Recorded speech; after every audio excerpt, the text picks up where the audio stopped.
નમસ્કાર મિત્રો, social science જો તમારો વિષય હોય અને ટાટ સેકન્ડરી કે હાયર સેકન્ડરીની મેન્સ પરીક્ષા આપવાના હોય તો આ વિડીયો ખાસ તમારા માટે છે.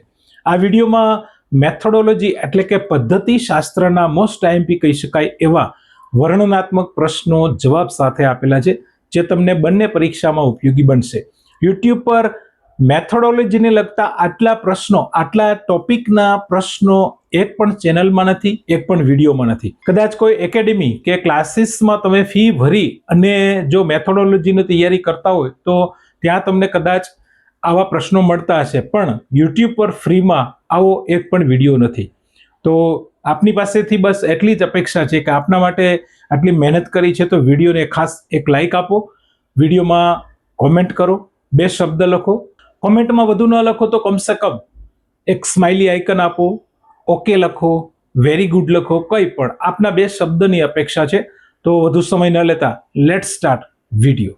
સામાજિક વિજ્ઞાન પદ્ધતિશાસ્ત્ર વિડીયો ભાગ 1માં આટલા ટોપિક આવરી લીધે છે, જેમાં છે સામાજિક વિજ્ઞાન શિક્ષણની પદ્ધતિઓ, એના 9 પ્રશ્ન લીધા છે. ત્યાર પછી સામાજિક વિજ્ઞાન શિક્ષક, એના 4 પ્રશ્ન છે. સામાજિક વિજ્ઞાન મંડળને લગતા 8 પ્રશ્ન છે અને સામાજિક વિજ્ઞાનમાં શિક્ષણની પ્રયુક્તિઓ, એના 4 પ્રશ્નો છે. આ વિડીયો ભાગ 1ની વાત થઈ.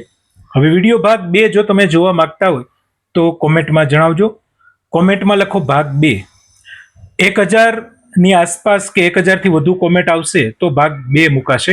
માટે જો તમે વિડીયો જોવા માંગતા હોય, તમને લાગે કે વિડીયો ભાગ 2ની જરૂર છે તો કોમેન્ટમાં ખાસ જણાવજો. પ્રશ્ન 1, પ્રોજેક્ટ પદ્ધતિ એટલે શું? એના સોપાનો સવિસ્તાર સમજાવો.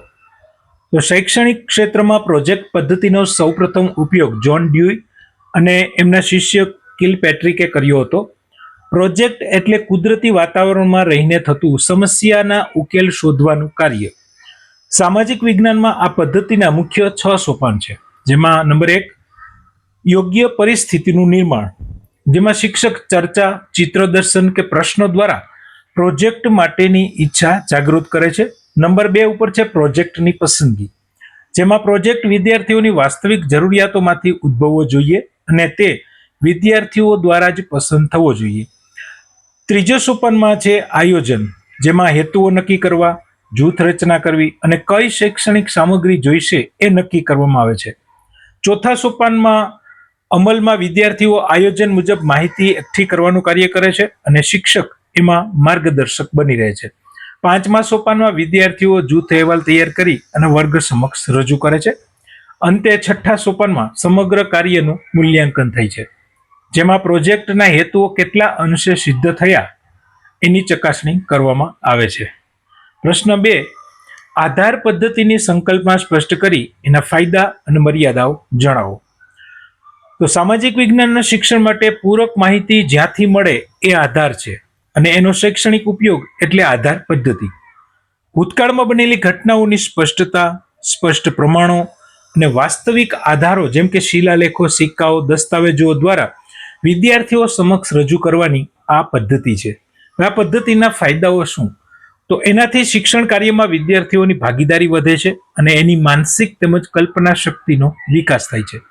દસ્તાવેજી આધારોના ઉપયોગથી ભૂતકાળ જીવંત બને છે, વિદ્યાર્થીઓની અર્થઘટન શક્તિ વિકસે છે અને જિજ્ઞાસા સંતોષાય છે. આ પદ્ધતિની કેટલીક મર્યાદાઓ પણ છે, જેમ કે સામાજિક વિજ્ઞાનના અભ્યાસ માટે જરૂરી બધી જ આધાર સામગ્રી સરળતાથી ઉપલબ્ધ હોતી નથી. આ ઉપરાંત મળેલ આધાર પરથી શિક્ષક અને વિદ્યાર્થીઓ માટે અર્થઘટન કરવું મુશ્કેલ બને છે. મૂળ આધારો ઘણીવાર માતૃભાષામાં ન મળતા હોવાથી અને શાળાઓમાં સંગ્રહાલય જેવી ભૌતિક સગવડના અભાવે આ પદ્ધતિનો ઉપયોગ મર્યાદિત બની જાય છે. પ્રશ્ન 3, પ્રવાસ પદ્ધતિનો અર્થ આપી એના શૈક્ષણિક લાભ અને આયોજનના સોપાનો વર્ણવો. તો પ્રવાસ પદ્ધતિ એટલે શિક્ષણને ધ્યાનમાં રાખીને જ્ઞાન આપવાના ઉદ્દેશ્યથી શાળાની બહાર કોઈ એક સ્થળે એકમ મુજબ મુલાકાતે જવાની વ્યવસ્થા. આના શૈક્ષણિક લાભ શું? તો આ પદ્ધતિથી વિદ્યાર્થીઓના જ્ઞાનમાં વધારો થાય છે, નવીન બાબતો જોવાથી એમની અવલોકન શક્તિ વિકસે છે અને પ્રત્યક્ષ અનુભવ મળે છે. પ્રવાસમાં સાથે રહેવાના કારણે વિદ્યાર્થીઓમાં સહકારની ભાવના અને નેતૃત્વ શક્તિનો પણ વિકાસ થાય છે. હવે પ્રવાસ આયોજનના મુખ્ય 3 સોપાનો છે. પ્રથમ સોપાન પ્રવાસની પૂર્વ તૈયારી છે, જેમાં ક્યાં જવું, કેટલા દિવસ જવું, બજેટ, વાલીઓની સંમતિ અને પ્રવાસના હેતુઓનું ચોકસાઈપૂર્વક આયોજન થાય છે. બીજું સોપાન છે પ્રવાસ દરમિયાનની પ્રવૃત્તિઓ, જેમાં વિદ્યાર્થીઓ અગાઉથી આપેલ સૂચના મુજબ સ્થળોનું નિરીક્ષણ કરે છે અને માહિતીની નોંધ લે છે. ત્રીજું સોપાન પ્રવાસનું અનુકાર્ય છે, જેમાં પ્રવાસ પૂર્ણ થયા પછી વર્ગમાં ચર્ચા સભા, જૂથ અહેવાલની રજૂઆત, હસ્તલિખિત અંકની તૈયારી અને પ્રદર્શન જેવા કાર્યો યોજીને મૂલ્યાંકન કરવામાં આવે છે. પ્રશ્ન 4, નિરીક્ષિત અભ્યાસ પદ્ધતિનો અર્થ આપી એના ફાયદા સવિસ્તાર જણાવો. તો નિરીક્ષિત અભ્યાસ પદ્ધતિ એટલે વિદ્યાર્થીઓના સ્વ અધ્યયનનું વર્ગમાં શિક્ષક દ્વારા નિરીક્ષણ અથવા શિક્ષકના માર્ગદર્શન હેઠળ વિદ્યાર્થીઓનું સ્વ અધ્યયન. આ પદ્ધતિમાં શિક્ષક કેન્દ્ર સ્થાને રહીને સ્વાધ્યાયની સોંપણી કરે છે અને વિદ્યાર્થીઓ સ્વપ્રયત્ન દ્વારા પ્રશ્નોના જવાબ શોધે છે. આના ફાયદાઓ કંઈક આ પ્રમાણે છે. વર્ગના બધા જ વિદ્યાર્થીઓને સતત સક્રિય રાખી શકાય છે અને ગોખણ પટ્ટીમાંથી મુક્તિ મળે છે. પ્રશ્નોના જવાબો શોધવા સંદર્ભ પુસ્તકો જોવા પડતા હોવાથી વિદ્યાર્થીઓમાં સંદર્ભ સાહિત્યના વાંચનની ટેવ વિકસે છે. દરેક વિદ્યાર્થી પોતાની ગતિ અને શક્તિ પ્રમાણે કાર્ય કરી શકતો હોવાથી વ્યક્તિગત તફાવતો સંતોષાય છે. પોતાની જાતે કાર્ય કરવાનું હોવાથી વિદ્યાર્થીઓમાં આત્મવિશ્વાસ પણ વધે છે અને સ્વ અધ્યયનની ટેવ દ્રઢ થાય છે.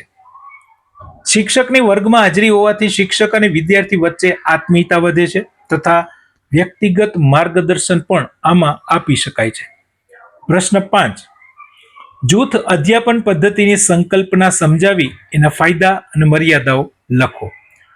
તો જૂથ અધ્યાપન એટલે એક કરતા વધુ શિક્ષકો વર્ગમાં જઈ કોઈ એક વિષય ભણાવે એ પદ્ધતિ. આ પદ્ધતિમાં 2 કે તેથી વધારે શિક્ષકોની કોઈ એક જૂથને કે સમગ્ર વર્ગને પાઠ્યક્રમ શીખવવાની સંયુક્ત જવાબદારી હોય છે. આના ફાયદાઓ શું? તો વર્ગમાં એક કરતા વધુ શિક્ષકો દ્વારા શિક્ષણ કાર્ય થતું હોવાથી વિદ્યાર્થીઓને કંટાળાનો અનુભવ થતો નથી અને રસ કેળવાય છે. વિદ્યાર્થીઓને જુદા જુદા શિક્ષકોના વિશિષ્ટ જ્ઞાનનો અને નવીન માહિતીનો લાભ મળે છે. વળી વધુ શિક્ષકો હોવાથી વિદ્યાર્થીઓ પર વ્યક્તિગત ધ્યાન આપી શકાય છે અને એમની સમસ્યાઓનું સચોટ સમાધાન થાય છે. આની કેટલીક મર્યાદાઓ પણ છે. તો આ પદ્ધતિમાં અગાઉથી પૂર્વ આયોજન અને વધુ શિક્ષકોની જરૂર પડે છે. દરેક શિક્ષકની ભણાવવાની રીત અને હોશિયારી સરખી નથી હોતી, એટલે શિક્ષકોના વ્યક્તિગત તફાવતની સીધી અસર વર્ગ ઉપર પડે છે. આ ઉપરાંત સમય અને સમયપત્રક ગોઠવવામાં પણ વ્યવહારિક મુશ્કેલીઓ પડે છે. પ્રશ્ન 6, નાટ્યકરણ પદ્ધતિના લક્ષણો જણાવી એના લાભ અને મર્યાદાઓ વર્ણવો.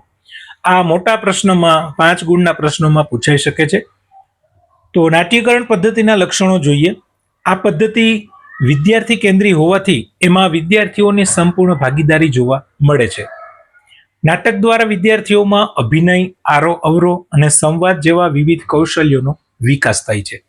આ પદ્ધતિ એક તાલીમ આપતી પદ્ધતિ છે, જેમાં નાટકની તૈયારી, સંવાદો ગોખવા અને રજૂઆત કરવાથી વિદ્યાર્થીઓમાં આત્મવિશ્વાસ વધે છે. વર્ગમાં નાટક દ્વારા રજૂઆત થતી હોવાથી શિક્ષણ કાર્ય નવીનતાપૂર્ણ અને વધુ રસપ્રદ બને છે, જેથી વિદ્યાર્થીઓ વધુ ધ્યાન કેન્દ્રિત કરી શકે છે. હવે આ નાટ્યકરણ પદ્ધતિના લાભ. આ પદ્ધતિના ઉપયોગથી વિદ્યાર્થીઓમાં આત્મવિશ્વાસમાં વધારો થાય છે અને તેઓ ભવિષ્યની મુશ્કેલીઓનો સામનો કરવા યોગ્ય બને છે. નાટક જોવાથી વિદ્યાર્થીઓની કલ્પના શક્તિ, સ્મરણ શક્તિ, સર્જનાત્મક શક્તિ અને વિચાર શક્તિનો બહોળો વિકાસ થાય છે. આ પદ્ધતિ મનોરંજન દ્વારા શિક્ષણ આપે છે, જેનાથી ગમ્મત સાથે જ્ઞાન મળે છે અને વિષય પ્રત્યે રસ જાગૃત થાય છે. નાટક માટે પોશાક અને રંગભૂમિ તૈયાર કરવા સમૂહમાં કાર્ય થતું હોવાથી વિદ્યાર્થીઓમાં સામાજિકતાનો અને નૈતિક ગુણોનો પણ વિકાસ જોવા મળે છે. સાથે સાથે આની કેટલીક મર્યાદાઓ પણ છે. જેમ કે આ પદ્ધતિમાં નાટકની તૈયારી અને પ્રેક્ટિસ માટે વધુ સમય જાય છે. પરિણામે નક્કી કરેલા સમયમાં અભ્યાસક્રમ પૂરો કરવામાં મુશ્કેલી પડે છે અને સમય શક્તિનો બગાડ થાય છે. નાટક માટે સ્ટેજ અને પોશાકની વ્યવસ્થા કરવી આર્થિક રીતે ખર્ચાળ નીવડે છે.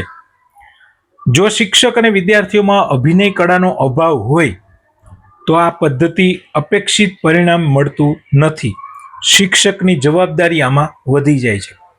અને જો યોગ્ય આયોજન ન હોય, પ્લાનિંગ ન હોય, તો વર્ગમાં શિસ્તનો પ્રશ્ન પણ ઊભો થઈ શકે છે. પ્રશ્ન 7, પ્રદર્શન પદ્ધતિનો અર્થ સ્પષ્ટ કરી એના શૈક્ષણિક મહત્વ અને ફાયદાઓની ચર્ચા કરો. આ પણ નિબંધ પ્રકારનો પ્રશ્ન છે. તો સૌથી પહેલા પ્રદર્શન પદ્ધતિનો અર્થ. કોઈ પણ સામગ્રીને એક કે વધુ ખંડમાં એટલે કે ભાગમાં વિભાગવાર પ્રદર્શિત કરવાની ક્રિયાને પ્રદર્શન કહેવાય છે. શૈક્ષણિક હેતુઓને ધ્યાનમાં રાખી પ્રદર્શનની સામગ્રી તૈયાર કરી વિદ્યાર્થીઓને અવલોકન કરાવીને એના દ્વારા શિક્ષણ કાર્ય કરવામાં આવે તો એને પ્રદર્શન પદ્ધતિ કહેવાય છે. આ પદ્ધતિમાં એકમને લગતી સામગ્રીનું અવલોકન કરવું, પ્રશ્નોત્તરી કરવી, ચર્ચા કરવી અને એની સ્પષ્ટ સમજ પ્રાપ્ત કરી જ્ઞાન મેળવવાની પ્રક્રિયા થાય છે. આનું શૈક્ષણિક મહત્વ અને ફાયદાઓ જોઈએ તો પ્રદર્શન પદ્ધતિ વિષય શિક્ષણની ઘણી બધી બાબતોને એક સાથે પ્રત્યક્ષ જોવાની તક આપે છે. પ્રદર્શનમાં મુકાયેલી વિવિધ બાબતોનું ઝીણવટપૂર્વક અવલોકન કરવાથી વિદ્યાર્થીઓમાં અર્થઘટન શક્તિનો વિકાસ થાય છે. પ્રદર્શન તૈયાર કરવામાં અને ગોઠવવામાં વિદ્યાર્થીઓ સમૂહમાં કાર્ય કરે છે, જેનાથી એમનામાં એકબીજા સાથે સહકાર, સંપની ભાવના અને નેતાગીરીના ગુણો વિકસે છે. આ પદ્ધતિ વિદ્યાર્થીઓની સુષુપ્ત અને ક્રિયાત્મક શક્તિઓને બહાર લાવવામાં મદદરૂપ બને છે. સામાજિક વિજ્ઞાન જેવા વિષયમાં વિદ્યાર્થીઓને રસ લેતા કરવા માટે આ પદ્ધતિ અતિ મહત્વની છે.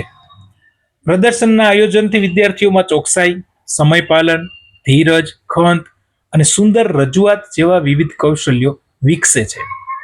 એક વિષયનો બીજા વિષય સાથે અનુબંધ બાંધીને સમજાવવા માટે તેમજ વિદ્યાર્થીઓને એક સારા નાગરિક બનાવવા માટે પણ પ્રદર્શન ખૂબ ઉપયોગી બને છે. પ્રશ્ન 8, જીવન ચરિત્ર પદ્ધતિના ફાયદા અને તેની મર્યાદાઓ સ્પષ્ટ કરો. તો સૌથી પહેલા ફાયદાઓ જોઈએ તો મહાપુરુષોના જીવન ચરિત્રો રજૂ કરવાથી વિદ્યાર્થીઓમાં નૈતિક મૂલ્યોની ખીલવણી થાય છે અને ચારિત્ર્ય નિર્માણનો હેતુ સિદ્ધ થાય છે. બાળકોને વીર પુરુષોની કથાઓ સાંભળવી ગમતી હોવાથી સામાજિક વિજ્ઞાન પ્રત્યેનો રસ અને અભિરુચિ કેળવાય છે. ઐતિહાસિક વ્યક્તિઓના કાર્યો દ્વારા સમાજનું ઘડતર અને વિકાસ કેવી રીતે થાય એનો સાચો ખ્યાલ બાળકોને આવે છે.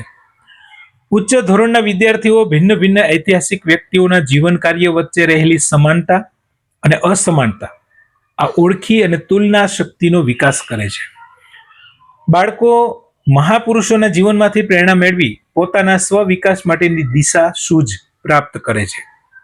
ઉત્તમ વ્યક્તિઓના જીવન કાર્યોના આધારે વિદ્યાર્થીઓમાં સારા નાગરિક બનવાના ગુણો અને સમાજ સેવાની ભાવના પણ વિકસે છે.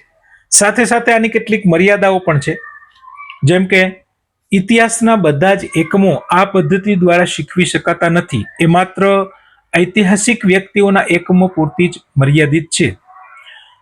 એક ઐતિહાસિક વ્યક્તિના ચરિત્ર દ્વારા તે સમયના સમાજનું સંપૂર્ણ દર્શન થઈ શકતું નથી. એ માત્ર આંશિક સત્ય રજૂ કરે છે. જો શિક્ષક પક્ષપાતી વલણ ધરાવતા હોય તો પૂર્વગ્રહયુક્ત અને ખોટી રજૂઆત થવાની પૂરેપૂરી આમાં શક્યતા રહે છે. વ્યક્તિના ચારિત્ર્ય માટેનો આદર ક્યારેક આંધળી વ્યક્તિ પૂજા અને અંધશ્રદ્ધામાં પણ પરિણમી શકે છે. આ પદ્ધતિમાં સમય વધુ જાય છે અને જો શિક્ષકની ભાષા રજૂઆત સારી ન હોય તો વિદ્યાર્થીઓ નીરસ બની જાય છે. પ્રશ્ન 9, વ્યાખ્યાન પદ્ધતિની મર્યાદાઓ જણાવી એને વર્ગખંડમાં વધુ સફળ બનાવવા માટેના ઉપાયો જણાવો. અથવા તો એમ પણ પૂછાઈ શકે કે વ્યાખ્યાન પદ્ધતિને વર્ગખંડમાં સફળ બનાવવા માટે એક શિક્ષક તરીકે તમે શું કરશો? તો સૌથી પહેલા પદ્ધતિની મર્યાદાઓ જોઈએ. વ્યાખ્યાન અથવા પ્રવચન પદ્ધતિ સંપૂર્ણપણે શિક્ષક કેન્દ્રી છે. તેનાથી એ એકમાર્ગી શિક્ષણ પદ્ધતિ છે જેમાં વિદ્યાર્થીઓનો કોઈ સહયોગ હોતો નથી. આ પદ્ધતિ વિદ્યાર્થીઓને નિષ્ક્રિય રાખે છે, તેથી એમની મૌલિક ચિંતન શક્તિને નુકસાન પહોંચે છે અને એમાં ક્રિયા દ્વારા શિક્ષણને કોઈ સ્થાન મળતું નથી. વિદ્યાર્થીઓ લાંબો સમય સુધી એકાગ્ર થઈ શકતા નથી અને જો શિક્ષકનું પ્રવચન કંટાળાજનક હોય તો વર્ગમાં નિરુત્સાહ અને ગેરશિસ્ત ઊભી થવાની શક્યતા રહેલી છે. આ પદ્ધતિ માત્ર ઉપલા ધોરણો માટે જ ઉપયોગી છે અને બાળકના સર્વાંગી વિકાસ માટે તે અનુકૂળ નથી. હવે આ પદ્ધતિને વધુ સફળ બનાવવા માટેના ઉપાયો કયા કયા છે? તો પ્રવચન પદ્ધતિને અસરકારક બનાવવા શિક્ષકે સંપૂર્ણ તૈયારી સાથે વર્ગખંડમાં કાર્ય કરવું જોઈએ.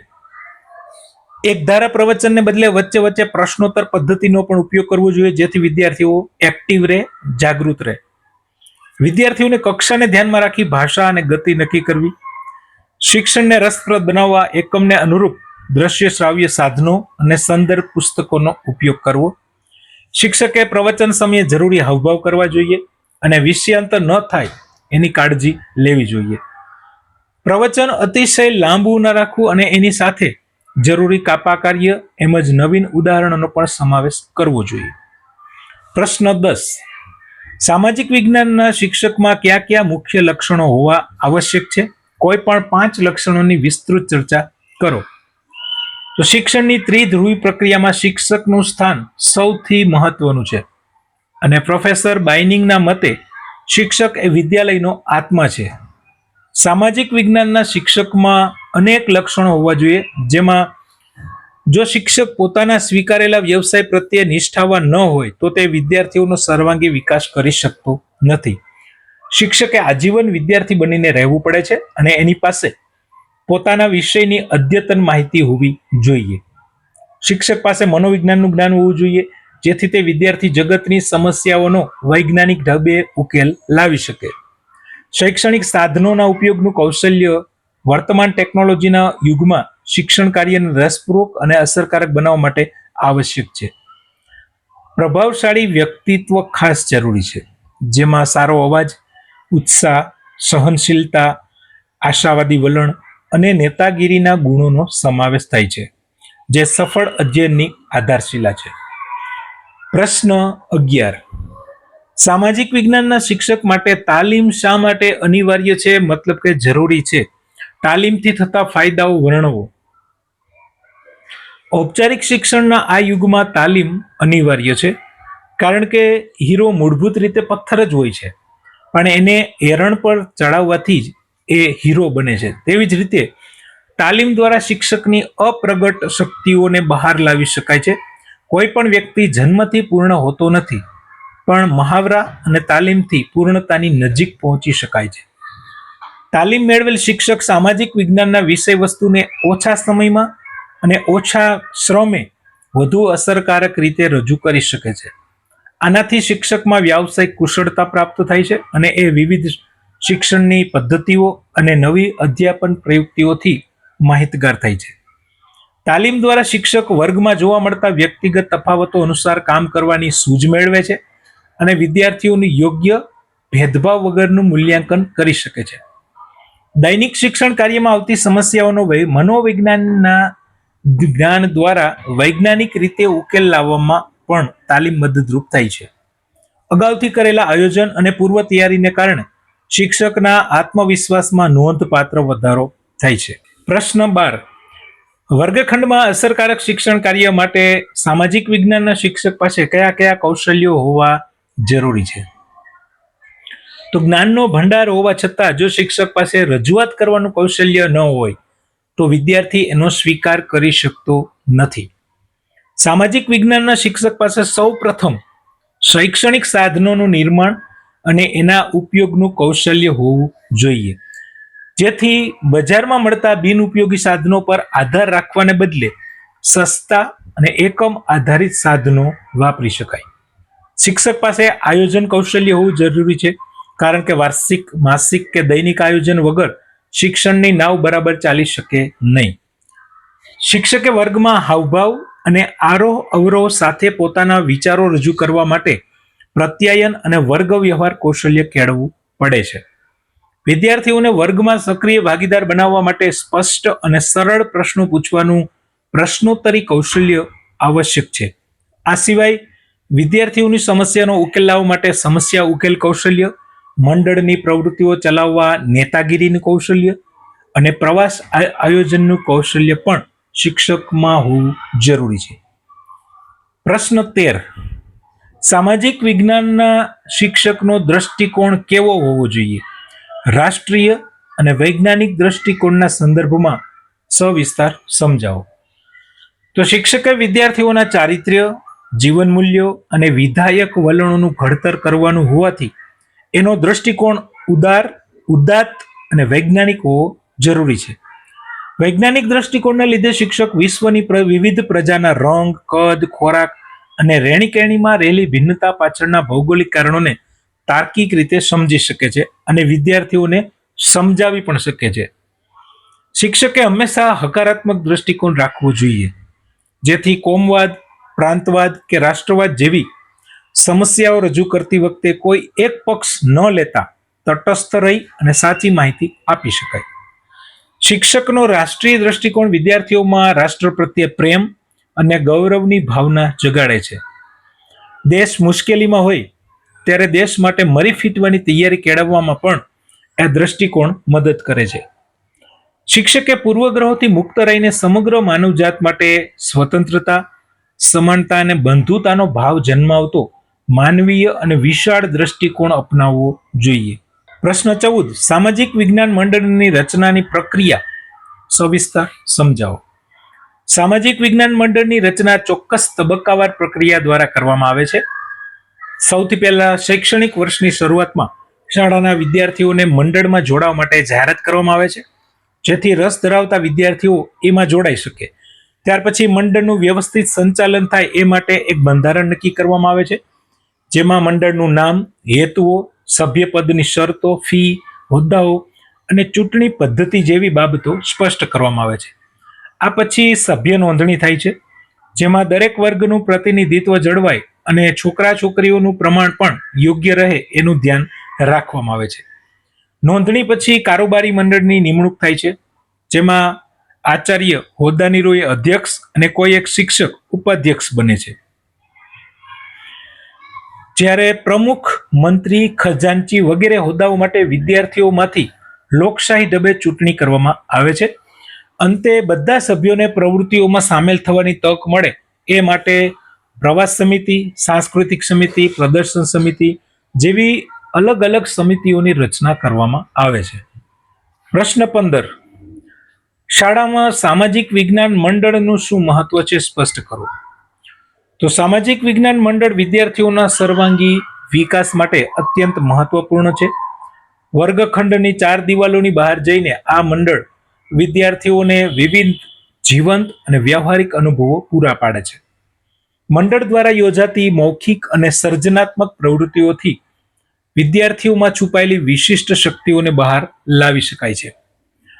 તે વિદ્યાર્થીઓને વિવિધ જવાબદારીઓ સોંપીને એનામાં રહેલી લઘુતા ગ્રંથિ દૂર કરે છે અને શ્રમ પ્રત્યે રસ પેદા કરે છે. વિદ્યાર્થીઓ પોતાના નવરાશના સમયનો યોગ્ય અને રચનાત્મક ઉપયોગ કરતા શીખે છે. પર્યાવરણનું જતન કરવા અને સમાજની સમસ્યાઓથી પરિચિત થઈ એના ઉકેલમાં ફાળો આપવામાં પણ આ મંડળ મહત્વનો ભાગ ભજવે છે. વિદ્યાર્થીઓમાં રાષ્ટ્રીય અને આંતરરાષ્ટ્રીય ભાવના જગાડી દેશપ્રેમ વધારીને એક સારા નાગરિકનું ઘડતર કરવાનું શ્રેષ્ઠ કાર્ય પણ આ મંડળ જ કરે છે. પ્રશ્ન 16. સામાજિક વિજ્ઞાન મંડળ દ્વારા કઈ કઈ પ્રવૃત્તિઓનું આયોજન કરી શકાય. સામાજિક વિજ્ઞાન મંડળ દ્વારા શાળા કક્ષાએ અનેકવિધ રસપ્રદ પ્રવૃત્તિઓનું આયોજન કરી શકાય, જેમ કે મૌખિક પ્રવૃત્તિઓ અંતર્ગત પ્રશ્ન પેટી, સંદર્ભ વાંચન અને બેકારી કે આપત્તિ વ્યવસ્થાપન જેવા વિષય પર પ્રવચન ગોઠવી શકાય. દ્રશ્ય શ્રાવ્ય પ્રવૃત્તિઓ અંતર્ગત વિદ્યાર્થીઓને ઉદ્યોગ, ખેતી કે પશુધનને લગતી ફિલ્મો અને નિષ્ણાતોના વાર્તાલાપ બતાવી કે સંભળાવી શકાય છે. સર્જનાત્મક અને લેખન પ્રવૃત્તિઓ અંતર્ગત વિદ્યાર્થીઓ પાસે ચાર્ટ, સ્ક્રેપબુક, આલ્બમ અને ઉદ્યોગપતિ કે દેશ નેતાઓના ફોટા સાથેની માહિતી તૈયાર કરાવી શકાય છે. બુલેટિન બોર્ડ પર દૈનિક સમાચારો અને પ્રવાસની માહિતી મૂકી શકાય છે. આ ઉપરાંત રાષ્ટ્રીય તહેવારો, પર્યાવરણ દિનની ઉજવણી અને કુદરતી આફતો વખતે ફૂડ પેકેટ વિતરણ જેવા સામાજિક સેવાના કાર્યો પણ મંડળ દ્વારા હાથ ધરી શકાય છે. પ્રશ્ન 17. સામાજિક વિજ્ઞાન મંડળને વધુ અસરકારક અને સફળ બનાવવા કઈ બાબતો ધ્યાનમાં રાખવી જોઈએ. તો સામાજિક વિજ્ઞાન મંડળની પ્રવૃત્તિઓ અસરકારક બને એ માટે શાળાના આચાર્યનું પ્રોત્સાહન સૌથી મહત્વનું પરિબળ છે, જે મંડળની સક્રિયતા વધારે છે. આ સિવાય મંડળની પ્રવૃત્તિને યોગ્ય દિશા અને વેગ આપવા માટે સામાજિક વિજ્ઞાનના શિક્ષકની સક્રિયતા અને એનું યોગ્ય માર્ગદર્શન ખૂબ જરૂરી છે. મંડળનો વહીવટ અને એની તમામ પ્રવૃત્તિઓમાં લોકશાહીયુક્ત વાતાવરણ અને લોકશાહી વ્યવહાર જળવાવો જોઈએ. પ્રવૃત્તિઓ પાછળ થતા ખર્ચને પહોંચી વળવા યોગ્ય આર્થિક સહાય મળી રહે એવા પ્રયત્નો કરવા જોઈએ. શાળામાં સામાજિક વિજ્ઞાનનો શિક્ષક કુશળ આવડતવાળો અને વિવિધ કૌશલ્ય ધરાવતો હોવો જોઈએ. પ્રવૃત્તિઓમાં ઉત્કૃષ્ટ કાર્ય કરનાર વિદ્યાર્થીઓનું જાહેરમાં સન્માન કરવું અને એમને સર્ટિફિકેટ આપવા જોઈએ. સૌથી અગત્યની બાબત એ છે કે મંડળના વિકાસ અને સંચાલનમાં વિદ્યાર્થીઓને વધુમાં વધુ ભાગીદારી સુનિશ્ચિત કરવી જોઈએ. પ્રશ્ન 18. સામાજિક વિજ્ઞાન મંડળની સ્થાપના પાછળના મુખ્ય હેતુઓ કયા કયા છે? તો સામાજિક વિજ્ઞાન મંડળનો મુખ્ય હેતુ વિદ્યાર્થીઓને આ વિષયમાં રસ લેતા કરવાનો અને મંડળના ક્ષેત્રમાં થતા કાર્યોથી એમને પરિચિત કરવાનો છે. સાથે સાથે એ વિષયના હોશિયાર વિદ્યાર્થીઓને શોધી કાઢીને એમની શક્તિઓને સર્જનાત્મક માર્ગે વાળવાનો હેતુ છે.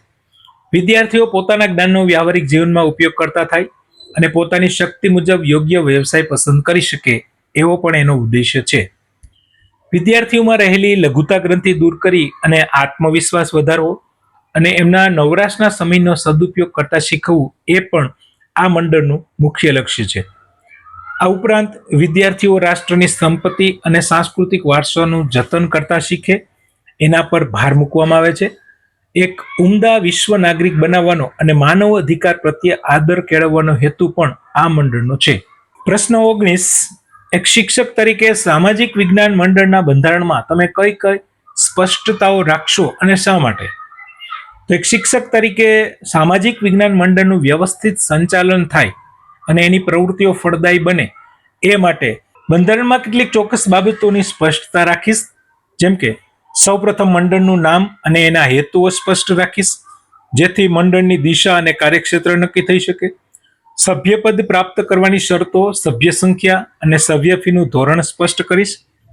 મંડળનો વહીવટ લોકશાહી ઢબે ચાલે એ માટે મંડળના વિવિધ હોદ્દાઓ, એમની ચૂંટણી પદ્ધતિ, સત્તા અને જવાબદારીની સ્પષ્ટતા કરીશ. આ ઉપરાંત આવકના સાધનો, મીટિંગની સંખ્યા, સ્થળ, સમય અને મંડળ દ્વારા કરવાની પ્રવૃત્તિઓની યાદી પણ બંધારણમાં સામેલ કરીશ. જો કોઈ સભ્ય નિયમોનું ઉલ્લંઘન કરે તો એને બરતરફ કરવા માટેના નિયમો પણ સ્પષ્ટ કરીશ. આ બધી સ્પષ્ટતા કરવાનું મુખ્ય કારણ એ છે કે સ્પષ્ટ બંધારણ વિના મંડળનું સંચાલન અને વહીવટ શક્ય બનતું નથી. સ્પષ્ટ નિયમોથી મંડળમાં વિદ્યાર્થીઓ કેન્દ્ર સ્થાને રહે છે અને વહીવટમાં લોકશાહી એમજ પારદર્શિતા જળવાઈ રહે છે. આ ઉપરાંત શાળા તરફથી મળતી સવલતો અને આચાર્ય શિક્ષકની સત્તાઓ સ્પષ્ટ થવાથી મંડળનું સંચાલન સરળ બને છે. પ્રશ્ન 20. વિદ્યાર્થીઓની લઘુતા ગ્રંથિ દૂર કરવા અને વ્યક્તિગત ભિન્નતાઓને સંતોષવા માટે સામાજિક વિજ્ઞાન મંડળ કેવી રીતે કાર્યરત રહે છે? તો સામાજિક વિજ્ઞાન મંડળ વિદ્યાર્થીઓની આંતરિક શક્તિઓને ઓળખીને એમની લઘુતા ગ્રંથિ દૂર કરવામાં અને એમની વ્યક્તિગત ભિન્નતાઓને સંતોષવામાં મહત્વનો ભાગ ભજવે છે. દરેક વિદ્યાર્થીનો રસ અને ક્ષમતા અલગ અલગ હોય છે, તેથી મંડળ દ્વારા વિવિધ પ્રકારની પ્રવૃત્તિઓનું આયોજન કરવામાં આવે છે. જે વિદ્યાર્થીઓને જે પ્રવૃત્તિઓમાં રસ હોય એ પોતાની પસંદગી મુજબ એ પ્રવૃત્તિઓમાં જોડાઈ શકે છે, જેનાથી એના વ્યક્તિગત તફાવતો સંતોષાય છે. મંડળ તેમના રસ મુજબ જવાબદારી આપીને એમની શોખની પ્રવૃત્તિઓ વિકસાવવા માટે પ્લેટફોર્મ પૂરું પાડે છે. લઘુતા ગ્રંથિ દૂર કરવા માટે મંડળ વિદ્યાર્થીઓને વિવિધ પ્રવૃત્તિઓમાં ચોક્કસ જવાબદારીઓ સોંપે છે. જ્યારે વિદ્યાર્થી પોતાની જવાબદારી સફળતાપૂર્વક નિભાવે છે અને સભા સમક્ષ કે અન્ય પ્રવૃત્તિઓમાં મુક્તપણે પોતાની રજૂઆત કરતા શીખે છે, ત્યારે એનો આત્મવિશ્વાસ વધે છે અને ધીમે ધીમે એના મનમાં રહેલી લઘુતા ગ્રંથિ દૂર થાય છે. પ્રવર્તમાન સમયમાં શિક્ષણ પ્રક્રિયાને સ્વ અધ્યયન અને વિદ્યાર્થી કેન્દ્રી બનાવવા માટે સામાજિક વિજ્ઞાન મંડળ કઈ રીતે ઉપયોગી સાબિત થાય છે? પ્રવર્તમાન સમયમાં શિક્ષણ પ્રક્રિયા વર્ગખંડ પૂરતી સીમિત ન રહેતા તેમાં ખોજ, તપાસ અને શોધ અભિગમનું ખૂબ જ મહત્વ સ્વીકારાયું છે, જેને સાકાર કરવામાં સામાજિક વિજ્ઞાન મંડળ અત્યંત ઉપયોગી સાબિત થાય છે. મંડળ વિદ્યાર્થીઓને વિવિધ પ્રોજેક્ટ, સર્વેક્ષણ, સંદર્ભ વાંચન અને માહિતી એકત્રીકરણના કાર્યો સોંપીને તેમને સ્વ અધ્યયન કરવા માટે પ્રેરે છે અને તેઓ સ્વ અધ્યયનમાં રસ લેતા થાય છે. વિદ્યાર્થીઓ પોતે જ સમસ્યાઓ કે વિષયો પર શોધખોળ કરી નવું જ્ઞાન મેળવતા થાય છે. બીજી તરફ મંડળનું માળખું સંપૂર્ણપણે વિદ્યાર્થી કેન્દ્રી હોય છે, જેમાં તેઓ પોતે જ હોદ્દાઓ સંભાળે છે અને વિવિધ સમિતિઓ દ્વારા પ્રવૃત્તિઓનું આયોજન અને સંચાલન કરે છે, જ્યારે શિક્ષક માત્ર માર્ગદર્શકની ભૂમિકામાં રહે છે.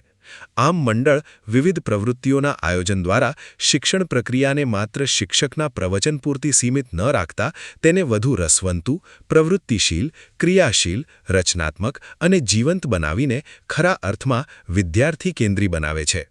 પ્રશ્ન 22. વર્ણન પ્રયુક્તિનો અર્થ આપી શિક્ષણમાં આ પ્રયુક્તિનું મહત્વ અને તેની મર્યાદાઓ સ્પષ્ટ કરો. જવાબ: વર્ણન એટલે અર્થની દ્રષ્ટિએ વાર્તારૂપે હકીકતનું બયાન કરવું કે વિગતવાર હકીકત કહેવી, જેમાં શિક્ષક કોઈ બનાવ કે ઘટના અંગે પોતાના વિચારો ઉમેરીને વાર્તાના રૂપમાં પોતાની ભાષામાં વર્ણન કરે છે.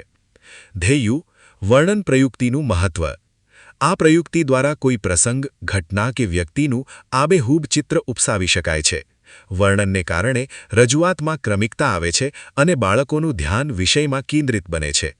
વાર્તાના રૂપમાં હોવાથી વિદ્યાર્થીઓમાં વિષય પ્રત્યે રસ વધે છે અને કંટાળો દૂર કરવામાં મદદરૂપ થાય છે. તેના દ્વારા શિક્ષણ કાર્યમાં આરોહ-અવરોહ વધે છે અને વિદ્યાર્થીઓમાં શ્રવણ કૌશલ્ય વિકસે છે. ધ્યેય: વર્ણન પ્રયુક્તિની મર્યાદાઓ. જો શિક્ષકનું વર્ણન આરોહ-અવરોહવાળું ન હોય તો વિદ્યાર્થીઓ મૂક શ્રોતા બની નિષ્ક્રિય રહે છે. આમાં શિક્ષક અને વિદ્યાર્થી વચ્ચે ખાસ કોઈ આંતરવ્યવહાર થતો નથી. જો શિક્ષકની વિષયવસ્તુ પર ઊંચી પકડ હોય તો આ પ્રયુક્તિ સફળ થતી નથી અને ક્રમિકતાના અભાવે તે વૈજ્ઞાનિક લાગતું નથી. યોગ્ય આયોજન અને સાધનો વગર વિદ્યાર્થીઓને કંટાળાનો અનુભવ થાય છે. પ્રશ્ન 23. કથન પ્રયુક્તિ અને વર્ણન પ્રયુક્તિ વચ્ચેનો સૂક્ષ્મ ભેદ સ્પષ્ટ કરી કથન પ્રયુક્તિને અસરકારક બનાવવાના સૂચનો જણાવો. જવાબ: કથન અને વર્ણન પ્રયુક્તિ વચ્ચેનો મુખ્ય સૂક્ષ્મ ભેદ એ છે કે કથન પ્રયુક્તિમાં શિક્ષક કોઈ બનાવ કે ઘટના વિશે જે કંઈ બન્યું હોય તેનું જ કથન કરે છે. તેમાં પોતાના તરફથી કોઈ ઉમેરણ કે બાદબાકી કરવામાં આવતી નથી. જ્યારે વર્ણન પ્રયુક્તિમાં સામાજિક વિજ્ઞાન વિષયક ઘટનાઓ કે બનાવોમાં કલ્પનાશક્તિને યોગ્ય રીતે વિકસાવીને વિદ્યાર્થીઓ સમક્ષ એક કાલ્પનિક અને તાદૃશ્ય માનસચિત્ર રજૂ કરવાનો સક્રિય પ્રયાસ થાય છે. ધ્યેય: કથન પ્રયુક્તિને અસરકારક બનાવવાના સૂચનો. વર્ગખંડમાં માત્ર જરૂર પૂરતું જ કથન કરવું જોઈએ અને શિક્ષણ કાર્યની સરળતા માટે અન્ય પ્રયુક્તિઓનો પણ સાથે ઉપયોગ કરવો જોઈએ. કથન પ્રયુક્તિમાં વિષયને અનુરૂપ જરૂરી ઉદાહરણો પૂરા પાડવા જોઈએ અને તે ઉદાહરણો પર પ્રશ્નોત્તરી પ્રયુક્તિનો ઉપયોગ કરવો જોઈએ. વિવિધ પ્રકારના શૈક્ષણિક સાધનોનો ઉપયોગ કરીને કથનને વધુ રસપ્રદ બનાવી શકાય છે. વિદ્યાર્થીઓની વયકક્ષાને ધ્યાનમાં રાખીને જ કથન પ્રવૃત્તિ કરવી અને રજૂઆત જરૂરી હાવભાવ સાથે થાય તેવું આયોજન કરવું જોઈએ. શિક્ષણ કાર્ય કરતા પહેલા અગાઉથી જ તેનું સુવ્યવસ્થિત આયોજન કરવું, જેથી વિદ્યાર્થીઓ વધુ ભાગીદાર બને અને તેમનામાં વિષય પ્રત્યે રસ વધે. પ્રશ્ન 24. ઉદાહરણ પ્રયુક્તિનું મહત્વ અને મર્યાદાઓ વર્ણવો. જવાબ: કોઈ સિદ્ધાંત, નિયમ કે ખ્યાલને વધારે સારી રીતે સમજાવવા માટે ઉદાહરણ પ્રયુક્તિ ખૂબ જ અસરકારક ઉપાય છે. ઉદાહરણ પ્રયુક્તિનું મહત્વ. આ પ્રયુક્તિ દ્વારા વિષયવસ્તુની તેમજ પારિભાષિક શબ્દોની સ્પષ્ટતા કરાવી શકાય છે. તેનાથી વર્ગખંડમાં ઉત્તમ વાતાવરણ ઊભું કરાવી શકાય છે અને વિદ્યાર્થીઓની જિજ્ઞાસા વૃત્તિ તેમજ કલ્પનાશક્તિનો વિકાસ કરી શકાય છે. ઉદાહરણોની મદદથી વિદ્યાર્થીઓ લાંબો સમય સુધી માહિતી યાદ રાખી શકે છે, જેનાથી શિક્ષણ કાર્ય ખૂબ જ અસરકારક બને છે. આ પ્રયુક્તિ દ્વારા નિગમન પદ્ધતિનો સરળતાથી ઉપયોગ થઈ શકે છે અને શિક્ષક-વિદ્યાર્થી વચ્ચેનું અંતર પણ ઘટાડી શકાય છે. ઉદાહરણ પ્રયુક્તિની મર્યાદાઓ. ઉદાહરણો આપતી વખતે કેટલીકવાર મૂળ વિષય પરથી વિષયાંતર થવાની શક્યતા રહેલી છે. આ પ્રયુક્તિના ઉપયોગથી શિક્ષણ કાર્યમાં વધુ સમય જાય છે. સામાન્ય શિક્ષક માટે યોગ્ય ઉદાહરણો શોધીને સમજાવવાનું ક્યારેક મુશ્કેલ રૂપ બને છે. આ પ્રયુક્તિના સફળ અને યોગ્ય ઉપયોગ માટે શિક્ષક પક્ષે અગાઉથી વધુ તૈયારી કરવાની જરૂર પડે છે. પ્રશ્ન 25. મુલાકાત પ્રયુક્તિનો અર્થ આપી આ પ્રયુક્તિના ફાયદાઓ કયા કયા છે જણાવો. મુલાકાત પ્રયુક્તિનો અર્થ. સ્થાનિક સર્વેક્ષણ કરવા માટે સ્થળ પર જઈને જે મુલાકાત કરવી પડે છે તેને મુલાકાત કહેવામાં આવે છે. સરળ શબ્દોમાં જે તે સ્થળની માહિતી મેળવવા માટે સ્થળ પર જવું તેને મુલાકાત કહેવામાં આવે છે. મુલાકાત એટલે બે કે તેથી વધુ વ્યક્તિઓ વચ્ચે કોઈ હેતુસર કરવામાં આવતી વાતચીત. આ પ્રયુક્તિ વિદ્યાર્થીઓને માત્ર સૈદ્ધાંતિક જ્ઞાન ન આપતા વ્યવહારિક અને જીવંત જ્ઞાન પૂરું પાડે છે, જેના દ્વારા તેઓ સંસ્થાઓનું પ્રત્યક્ષ અવલોકન કરી શકે છે. મુલાકાત પ્રયુક્તિના ફાયદાઓ. ઉપયોગિતા. સામાજિક વિજ્ઞાન શિક્ષણમાં મુલાકાત દ્વારા નીચે મુજબના ફાયદાઓ પ્રાપ્ત કરી શકાય છે. વિદ્યાર્થીઓ જે તે એકમનું પ્રત્યક્ષ અવલોકન કરી શકે છે, જે તે એકમની સમસ્યાનું સમાધાન કરી શકે છે, જે તે એકમની સ્થાપના અંગે વિચારણા અને તેની ઉપયોગિતાની મૂલવણી કરી શકે છે.